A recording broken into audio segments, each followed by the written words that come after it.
Λοιπόν, και όπως είπαμε, η ιατροφαρμακευτική περίθαλψη, συμφόρηση, αριθμός πολύ μεγαλύτερος, τεράστια προβλήματα. Και είναι σημαντικό βέβαια ότι έχει από πρώτο χέρι άποψη. Είναι και γνωστό εικόνα ότι οι περισσότεροι υπουργός, βρίσκονται μέσα για μικροπαραβάσεις ή για ναρκωτικά. Λοιπόν, θα περάσω στον κύριο Παπαδόπουλο. Θα μιλήσουμε για το κάπνισμα. Είναι γεγονός ότι δεν εφαρμόστηκε πάντα και σε όλες τις περιπτώσεις ο νόμος. Έτσι δεν είναι, κύριε Παπαδόπουλο? Νομίζω ότι το διαπιστώνουν όλοι οι πολίτες. Και γι' αυτό δεν θα σας πω αντικαπνιστές. Όχι. Δεν είμαστε αντικαπνιστές. Λοιπόν, πολλοί από εμάς, ίσως και οι περισσότεροι, είναι παλιοί καπνιστές και ξέρουν πολύ καλά τι σας τι σημαίνει αυτή η να αρρώστια. κάνετε αυτήν την μη κυβερνητική οργάνωση No Smoke. Βέβαια.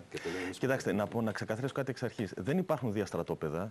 Έτσι. Δεν υπάρχουν οι καπνιστές και οι αντικαπνιστές. Είμαστε όλοι στο ίδιο στρατόπεδο. Το στρατόπεδο αυτό είναι της δημόσιας υγείας. Πολύ σωστά είπε η κυρία Παδάκα προηγουμένως, υπάρχει σε ένα θέμα σοβαρό υγείας, υπάρχουν δύο σκέλη. Υπάρχει το ατομικό σκέλος, για το οποίο μάλλον ο καθένας είναι υπεύθυνος για τον εαυτό του. Έτσι. Εγώ, για παράδειγμα, μπορεί να θέλω, έχω μια ελευθερία επιλογής να καπνίσω. Ωραία.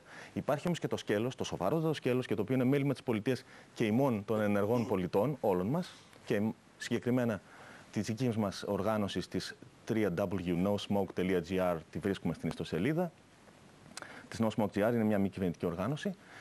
Το σκέλος της δημόσιας υγείας, όπου πλέον οι δικές μας πράξεις του καθενός ή παραλήψεις είναι υπεύθυνες για, θέλετε, την υγεία ευρύτερων στρωμάτων του πληθυσμού. Έχουμε λοιπόν ένα μεγάλο ζήτημα κοινωνικής ευθύνης, το οποίο πρέπει όλοι μας πάρα πολύ καλά να το ζυγίσουμε. Ο καθένας από εκεί που βρίσκεται. Έτσι. Λοιπόν, ξεκινώντας από αυτή τη δεδομένα, ας πούμε μερικά στοιχεία. Πανευρωπαϊκά δείχνουν οι έρευνες ότι 90% παρακαλώ του συνόλου του πληθυσμού της Ευρωπαϊκής Ένωσης είναι υπέρ των μέτρων που προωθούνται πλέον και σε πανευρωπαϊκό επίπεδο. Θα έρθω σε αυτό από την κυρία Ανδρούλα Βασιλείου, την Επίτροπο Υγείας, έτσι, για πλήρη και αποριστική, αν θέλετε, απαγόρευση του καπνίσματος σε κλειστούς δημόσιους χώρους, χώρους εργασίας και μέσα μεταφοράς.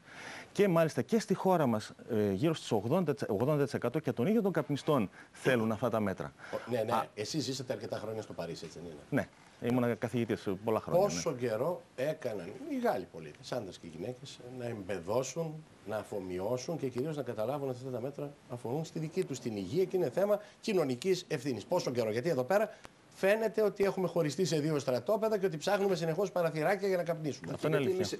Συνέβη το ίδιο και εκεί, ή εδώ έχουμε μια δυστοκία να καταλάβουμε ότι έχουμε ευθύνη? Κοιτάξτε, όχι, δεν συνέβη το ίδιο. Με συγχωρείτε που θα το πω, γιατί εγώ ήμουνα εκεί στο Παρίσι επιτόπου εκείνη την πρωτοχρονιά πριν από περίπου τώρα 3 χρόνια, έτσι, όταν ξεκίνησε να εφαρμόζεται το μέτρο, και το είδαμε εμείς παντού ότι το μέτρο αυτό έγινε απόλυτα σεβαστό.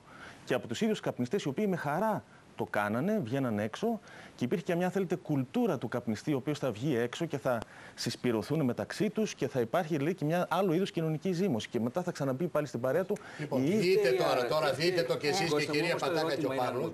Τι φταίει και εμείς, δεν είμαστε νομοταγείς? Κύριε Νεράντζη, να σας κάνω δείτε λίγο, σας παρακαλώ, και η κυρία της συζητήσεώς μας και ο κύριος Παπαδόπουλος και εσύ, πάμε, δείτε στη Θεσσαλονίκη χθεσινά πράγματα. Α, μπράβο. Ρεπορτάζ. Αυτό, ναι.